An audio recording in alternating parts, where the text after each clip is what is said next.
तलाक समाजवादी पार्टी देती है, कबूल सामने वाला करता है। अगर वो तलाक नहीं देते तो कोई कबूल थोड़ी ना कर लेता। क्या आपको लोगों को पता होगा क्या ऑफर मिला है जयंत चौधरी को? नहीं, ऑफर कुछ नहीं है। देखिए क्या 2 लोकसभा 1 राज्यसभा, डेढ़ मंत्रालय यूपी में। वो पूरे देश में एक तरफ राम के भक्त खड़े हैं और दूसरी तरफ राम के विरोधी खड़े हैं। तो जो मैंने आप राम भक्त हैं? नहीं, हाँ बिल्कुल भक्त। वो वीडियो दिखाए ओम प्रकाश राजभर जी का? नहीं, बिल्कुल। क्यों? राम ने कभी कह रहे हैं कि हमें राम नहीं चाहिए। सोहेल देव पार्टी अब पश्चिम में भी बढ़ रही है। बिल्कुल बढ़ रही है। ये आपको मजाक लगेगा, अतिशयोक्ति लगेगी, और यह चीज आपको जनता के बीच में आपको दिखेगा जब लौटते हैं। जो आपने कहा कि प्रॉमिस पूरा करती है, तो क्या कहते हैं प्रॉमिस नहीं पूरा करती है। सबसे बड़ा उदाहरण तो आप ही हैं। कब मंत्रालय देगी, कब मंत्री बनाएगी? 8 महीना 9 महीना होने जा रहा है, विकास कब आएगा? अब तो ये वही बात हो गई, ये 4 आने मुर्गी 12 आने मसाला नहीं कहने की ये बात। हम जिसके साथ बोलापन नहीं है। ये 17-18 सीटें डिक्लेयर कर दी हैं समाजवादी ने। शिवपाल जी का नाम अभी तक नहीं आया है। मैं तो पहले कहा था, चाचा डमरू बन गए हैं। एक बहुत बड़े शायर थे बशीर बद्र, उन्होंने कहा था दुश्मनी जम के करो, मगर ये गुंजाइश रहे विचारों की दुश्मनी होती कि जब हम दोबारा मिलें तो शर्मिंदा ना हो। नहीं, हम दुश्मनों विचार आप कहते थे। हम विचारधाराओं का दुश्मनी बनते हैं। देश की जनता ये जानना चाहती है, प्रदेश की जनता जानना चाहती है, माननीय ओम प्रकाश राजभर जी पूर्व मंत्री जी फिर से वर्तमान मंत्री कब बनेंगे? जिस दिन सोहेल देव भारतीय समाज पार्टी के राष्ट्रीय महासचिव अरुण राजभर हमारे साथ हैं। अरुण जी, आप लोगों ने तो समाजवादी पार्टी का दमन छोड़ा ही, उनका साथ छोड़ा ही। जयंत चौधरी पर भी आप लोगों ने डोरे डाल दिया और उनका भी तलाक करा दिया। तलाक समाजवादी पार्टी देती है, कबूल सामने वाला करता है। अगर वो तलाक नहीं देते तो कोई कबूल थोड़ी ना कर लेता। किसी का देह थोड़ी ना पिरा रहा है कि वो अपना जो है करने जाएगा ये इस तरह से। जयंत चौधरी को क्या लालच दिया आप लोगों ने? जयंत चौधरी लालच नहीं देते हैं। जयंत चौधरी एक राजनीतिक दल है और अपनी राजनीति कर रहे हैं। समाज के बीच में बराबर वो काम करते हैं। वो भी अपने समाज को राजनीतिक भागीदारी देना चाहते हैं। जिस दल के साथ रहते हैं वो अपने से बड़ा किसी को मानना नहीं चाहते हैं। अगर मेरे साथ हो तो हमसे छोटा बन के रहो, और जो मैं शर्त रख रहा हूं उसी शर्त पे रहोगे तो मेरे साथ आपका दोस्ती चलेगा। अगर मेरे शर्त के खिलाफ जाओगे तो दोस्ती नहीं चलेगा। तो भाजपा क्या कपार बैठाती बुला के? बिल्कुल। ये दोस्ती क्या होती है? अगर मैं आपके साथ हूं तो हमारे कार्यकर्ताओं की एक उम्मीद होती है, उनकी एक मंशा होती है कि हमें भी मौका मिलेगा। और मौका छीनने वाला अगर रणनीति बनाने लगे तो फिर वो रास्ता बदलने लगता है। यही काम तो हमारे साथ किया था इन्होंने। हम उदाहरण खुद हैं। तो क्या आपको लोगों को पता होगा क्या ऑफर मिला है जयंत चौधरी को? नहीं, ऑफर कुछ नहीं है। देखिए क्या 2 लोकसभा 1 राज्यसभा, डेढ़ मंत्रालय यूपी में। वो उनके दल के लोग बता पाएंगे कि उनको क्या मिल रहा है क्या नहीं मिल रहा। मुझे यह बात पता है कि जयंत चौधरी साहब जाट समाज के बड़े नेता हैं, और एनडीए के साथ अगर वो आते हैं तो एनडीए एक बहुत मजबूत स्थिति में पश्चिम में बढ़ेगा। और हम जो टारगेट 370 और 400 का आंकड़ा लेके जा रहे हैं, हम 50+ और उसमें ऐड करना चाहते हैं कि 50 हमारा एक्स्ट्रा बढ़े। जयंत चौधरी के आने से एनडीए को फायदा होगा कि एनडीए में शामिल होने से जयंत चौधरी को फायदा होगा? देखिए, हमें तो जैसा लग रहा है कि एनडीए को भी फायदा होगा, उनको भी फायदा होगा। वो देख रहे हैं कि राजनीतिक जो 22 जनवरी के बाद से राजनीतिक समीकरण बदले हैं। पूरे देश में एक तरफ राम के भक्त खड़े हैं और दूसरी तरफ राम के विरोधी खड़े हैं। तो जो मैंने आप राम भक्त हैं? नहीं, हाँ बिल्कुल भक्त। वो वीडियो दिखाए ओम प्रकाश राजभर जी का? नहीं, बिल्कुल। क्यों? राम ने कभी कह रहे हैं कि हमें राम नहीं चाहिए। भगवान राम जी का चरित्र क्या था, उनकी सोच क्या थी, भगवान राम को मर्यादा क्यों कहा गया था? आज के राजनीति करने वाले लोग मर्यादा में नहीं रहते। तो जयंत चौधरी अभी तक भाजपा के विचारधारा के खिलाफ थे, बीजेपी के खिलाफ खड़े थे, तब वो खराब थे? नहीं, विचारधारा के खिलाफ क्या थे? वो किसानों की लड़ाई लड़ते हैं। सरकार हमारे किसानों के हित में। किसान आंदोलन में उन्हें तमाम आरोप लगाए कि बीजेपी किसान विरोधी है। आंदोलन में शामिल हुए, लाठियां खाई, हाथरस में उनके ऊपर जबरदस्त घमाघम लाठियां चली थी। नहीं, देखिए ये बात कहने की है। वो अब आंदोलन में लाठियां नहीं खाएंगे तो फिर क्या करेंगे? तो वही कह रहे थे ना कि वो तो कह रहे थे भाजपा को पहले किसान विरोधी बता रहे थे ना। समाज के लिए होता, उस आंदोलन से फायदा नहीं हुआ। जो 3 बिल आए थे कृषि बिल, आंदोलन से निष्कर्ष निकला किसानों के दुश्मन से जब ना जीत पाओ तो दुश्मन के साथ हो जाओ। मुद्दा है ना। जिस किसानों के हमारा किसानों का भला कैसे होगा?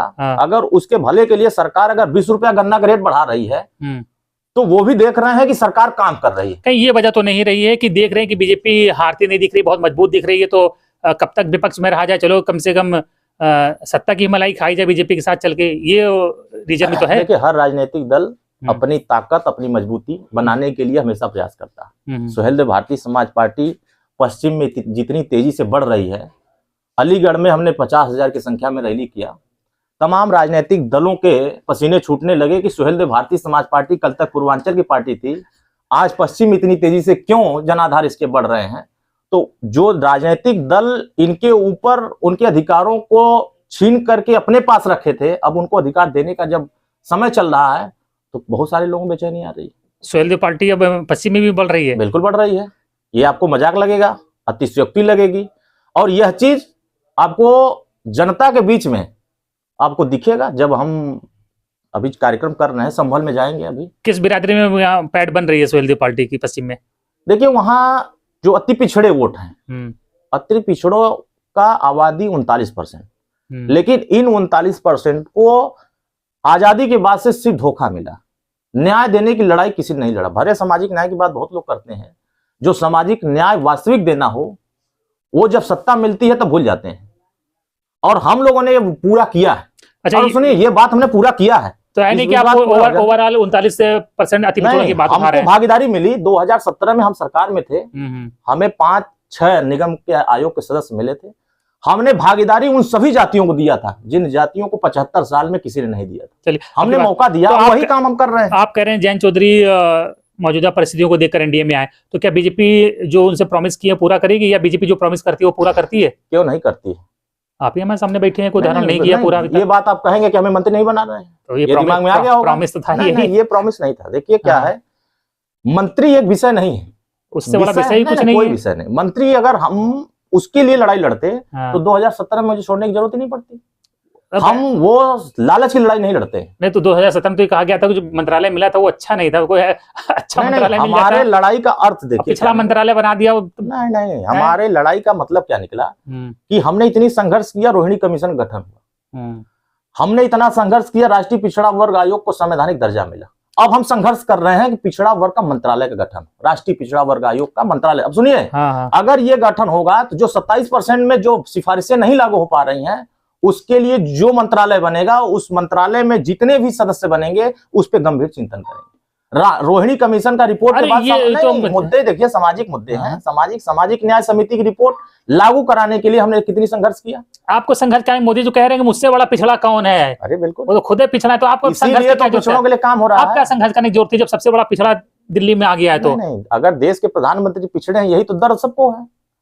जितने मैं तो यही बात कह रहा हूँ कि जो पिछड़े वर्ग के नेता उत्तर प्रदेश में बनते हैं, वो एक जाति के नेता बन के रह गए। फिर हम वही लौटते हैं जो आपने कहा कि प्रॉमिस पूरा करती है, तो क्या कहते हैं प्रॉमिस नहीं पूरा करती है। सबसे बड़ा उदाहरण तो आप ही हैं। कब मंत्रालय देगी, कब मंत्री बनाएगी? 8 महीना 9 महीना होने जा रहा है, विकास कब आएगा? हमारे समाज का विकास इतनी तेजी से बढ़ रहा है कि जिस समाज को थाने पर जाने से डर लगता था ना, साफा लगा के डट के जा रहा है, साफा लगा के कह रहा है कि जय सुहेलदेव दरोगा जी। पहले दरोगा जी की नहीं कह पाता था, और आज इतना साहस माननीय ओम प्रकाश राजभर ने दिया, इतनी आवाज दिया, उनके स्वर दिया कि आज उस स्वर के आवाज पर गांव-गांव का कार्यकर्ता, बूथ पर रहने वाला गांव का कार्यकर्ता, वो भी डट के जाकर कह रहा है कि साहब हमारी समस्या समाधान किया। क्या राजभर कोतवाल हैं?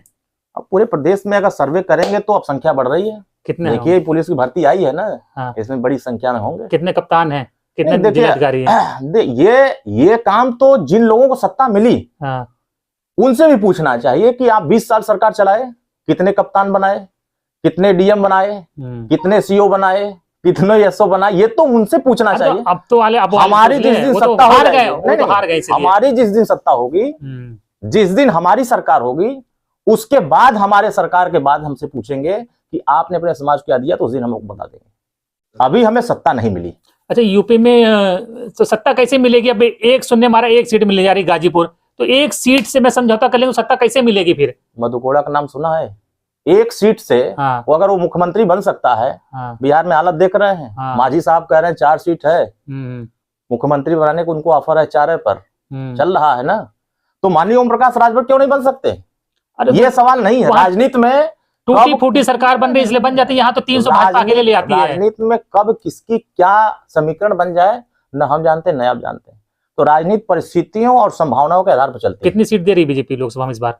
हम लोग तो जान रहे हैं कि गाजीपुर मिल रही खाली। नहीं, जो आप जान रहे हो गलत जान रहे हैं। अगर हम अगर आपको अभी बता देंगे तो वो चंगू मंगू जो देख रहे हैं ना आपका चैनल, वो चंगू मंगू सतर्क हो जाएंगे, सावधान हो जाएंगे। हमारे लोगों पर फिर डरने वाले आदमी कहाँ है? हम वो नहीं, वो हर लोग फिर प्लान चेंज कर लेंगे अपना। इसमें उनका प्लान सही चल रहा है, हमारा भी काम चल रहा है। 80 की 80 लोकसभा पर हम लोग अभियान चला रहे हैं। यही नहीं, बिहार के 40 लोकसभा सीट पर हम अभियान। अब आप कहेंगे बिहार में क्या है? बिहार में तो बॉर्डर एरिया में नहीं, आप कहेंगे बिहार में क्या है? राजभर नहीं है, वहां रजवार है, वहां राजवंशी है, वहाँ राजवार है, वहाँ भर है, भार है। लेकिन आप कहेंगे वहाँ बिहार में भी कुछ सीट मिलेगी क्या? बिल्कुल मिलेगी सुहेलदेव पार्टी को। वहाँ 2025 में आप देखेंगे कि जितना उत्तर प्रदेश में हमारा ताकत नहीं है, उसका 2 गुना ताकत बिहार में पूरी। और वहाँ हमारे विधायक समाजवादी पार्टी कितनी सीट जीतेगी? अखिलेश यादव बड़ी मेहनत कर रहे हैं, कल बनारस सब जगह बिल्कुल धुआंधार। देखिए, अब उनके बारे में हम क्या कह सकते हैं? वो एक तरीके से अपरिपक्व नेता है। वो कब क्या बोल रहे हैं उनको खुद नहीं समझ में आ रहा है। उनके लोगों का, उनके दल में मैं देख रहा हूं बड़ा विरोधाभास। 2 खंड में दोनों, एक पार्टी बच गई।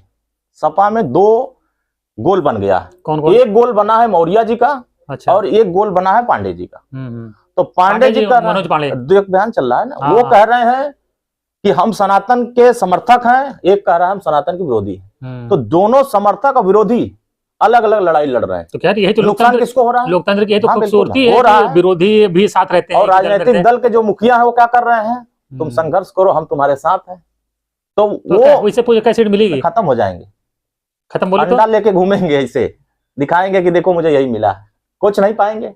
क्या पाएंगे अब बताइए? उत्तर प्रदेश में ओबीसी के नेता बनते हैं, विधानसभा की 100 से ज्यादा सीटें उनके पास हैं। वो हमारे रामो करम पर है, वो हमारे सुहेलदेव भारतीय समाज पार्टी कार्यकर्ताओं के दम पर है। सुहेलदेव भारतीय, बिल्कुल। आप उनके विधायकों से पूछिएगा, आजमगढ़ हो, मऊ, बलिया, गाजीपुर, देवरिया, कुशीनगर, जो विधायक उनके बने हैं उनसे खाली हाथ पकड़ के पूछे, साहब अब 2027 कहने गया, उनसे खाली पूछिए। जो 100 सीट आई है वो आप लोगों की बदौलत आई है? बिल्कुल आई है। 2017 में कांग्रेस से गठबंधन किया था। आप पूर्वांचल का सीट उठा कर देखिए, कैसे सीट जीते थे। अब तो ये वही बात हो गई, ये 4 आने मुर्गी 12 आने मसाला। बात नहीं कहने की, ये बात हम जिसके साथ नहीं है, ये बात जिसके साथ रहे हैं उसके साथ भी यही हुआ। 2017 में बीजेपी के साथ थे ना। 7 सीटें गाजीपुर की है। नहीं थे तो सुनो मेरी बात, तो 6 सीट जीते थे। आपकी नहीं था 300 प्लस आई सीटें तभी बीजेपी की। हम अगर बीजेपी के साथ रहते ना तो 47 से 22 आ जाते। उस 47 चले जो थे 17 में, 47 से 22 आ जाते। और 2027 में देखिए गिनती में नहीं रहेंगे, दहाई नहीं पार कर पाएंगे। तो लोकसभा में आप कह रहे हैं 0 रहेंगे, अंडा ले घूमेंगे ऐसे। देखिए हालात प्रदेश के बन गए हैं।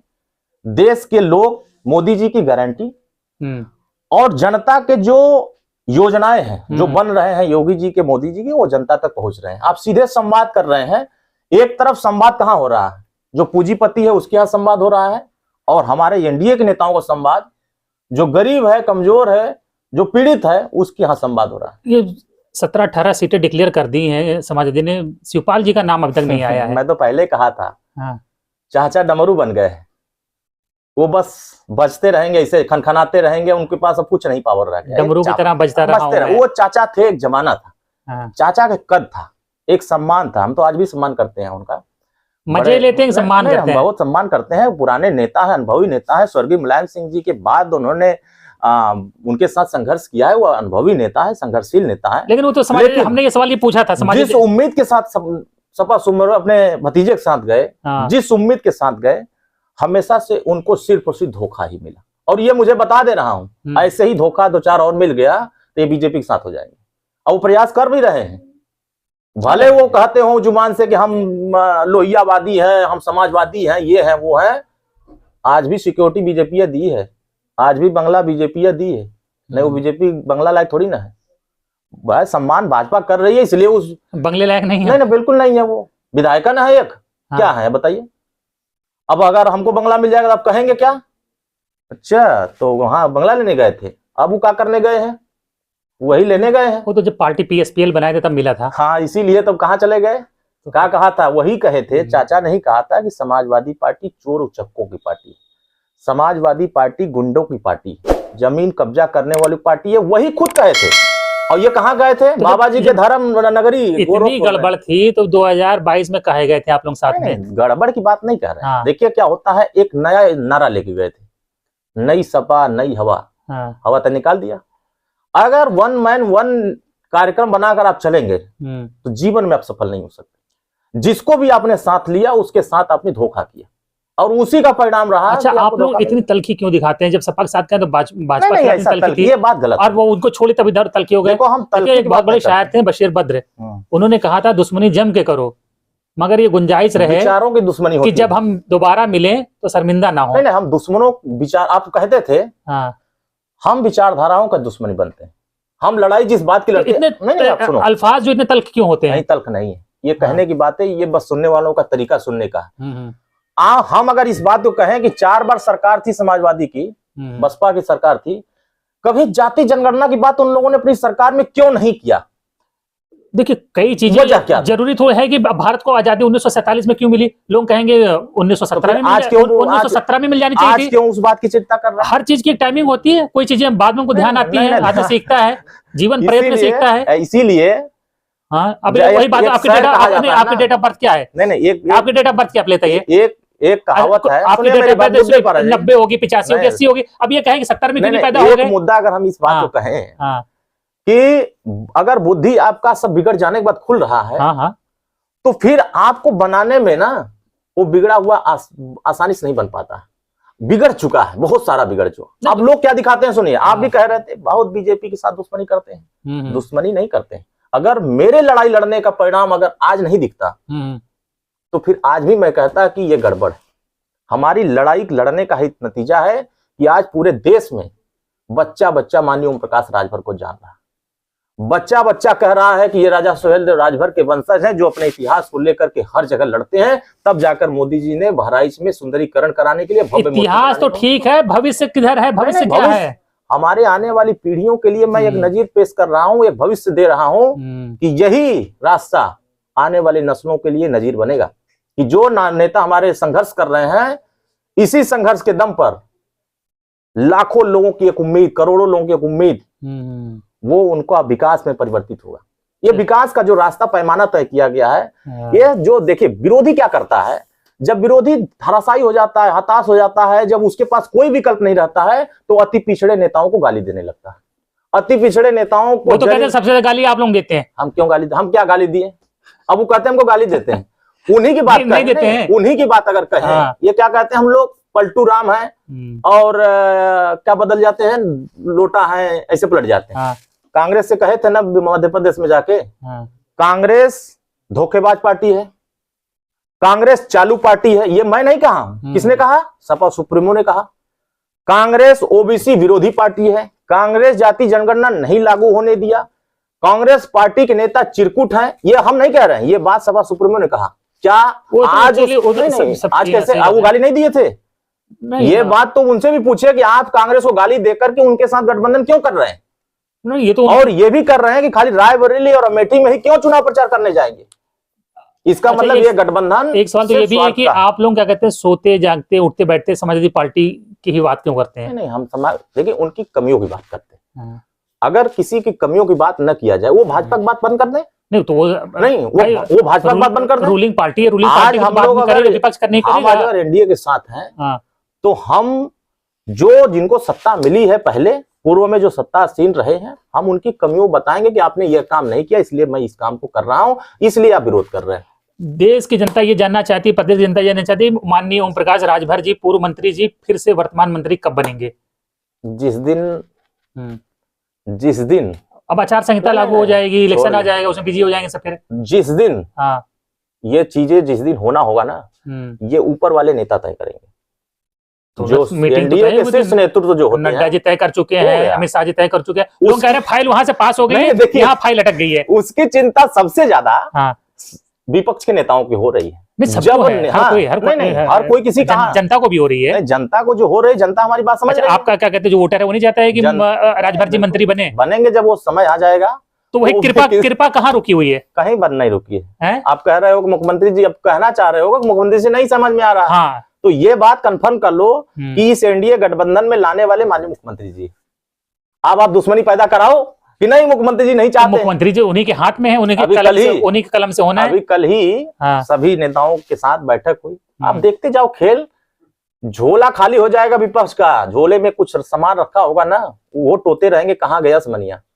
क्योंकि आप जिसके फरवरी में बन जाएंगे, फरवरी अच्छा है। देखो हम डेट नहीं बता सकते। हाँ डेट जिस दिन सुनिश्चित हो जाएगा, जिस दिन माननीय मुख्यमंत्री जी और ऊपर वाले नेता शीर्ष नेतृत्व तय कर लेंगे, उस दिन हो जाएगा। लेकिन ये तय है कि होना है, ये आज हो जाए, कल हो जाए, 10 दिन बाद हो जाए, जब भी हो जाए होगा। लेकिन एक बात 100% तय है कि माननीय ओम प्रकाश राजभर जी उसकी लड़ाई नहीं लड़ रहे। चलिए कहते हैं हमारी तरफ से शुभकामनाएं।